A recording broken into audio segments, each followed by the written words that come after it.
با درود بیکران، من مجتبی مصلحی، بنیانگذار و مدیرعامل مجموعه زرسام هستم. در این ویدیو میخوایم در مورد قراردادهای تولید اختصاصی یا همون ODM و OEM صحبت کنیم. اگر شما قصد دارید برند شخصی خودتون و کسب و کار اختصاصی خودتون رو داشته باشین، این ویدیو برای شماست. همه دوست دارن برند اختصاصی و مستقل خودشون رو داشته باشن، اما کمتر کسی اینجا هست که دلش بخواد درگیر تولید بشه، چون میدونیم در کشور ما تولید کردن و تأمین چقدر سخته و چقدر پیچیده است. تولید در کشور ما کار سختیه، مخصوصا اینکه بخوای این کار رو درست و اصولی انجام بدی. طراحی محصول، آرندی، نظارت بر چرخه عمر محصول، تولید محتوا برای محصول کار سخت و هزینه بریه.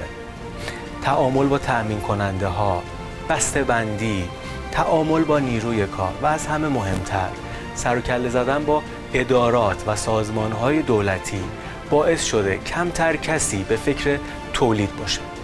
ما در قراردادهای تولید اختصاصی زرسام کل کار طراحی، تولید و تأمین کالا رو به بهترین نحو برای شما انجام میدیم تا برای راه اندازی کسب و کار شخصیتون هیچ دغدغه دیگه‌ای به جز فروش نداشته باشیم و راحت، سریع و بدون آزمون و خطا کسب و کارتون رو راه اندازی کنید.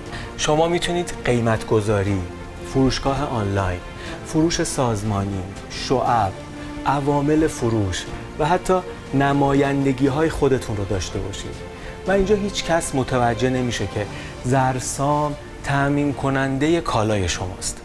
با این اوصاف ما باز هم پشتیبان و گارانتی کننده محصولی که شما میفروشید هستیم. در قراردادهای تولید اختصاصی ما دو مدل همکاری داریم: ODM و OEM. در ODM محصولی که قبلا توسط زرسام طراحی و تولید شده رو با نام و برند خودتون تولید میکنیم، اما در OEM فرایند طراحی و آرندی کالا از نو و به درخواست شما و اختصاصاً برای شما انجام میشه. هر دوی این روش ها رو ما با امکاناتی که در کارخانه مدرن زرسام با ماشینالات بروز و همکاران توانمند و متعهد داریم انجام میدیم.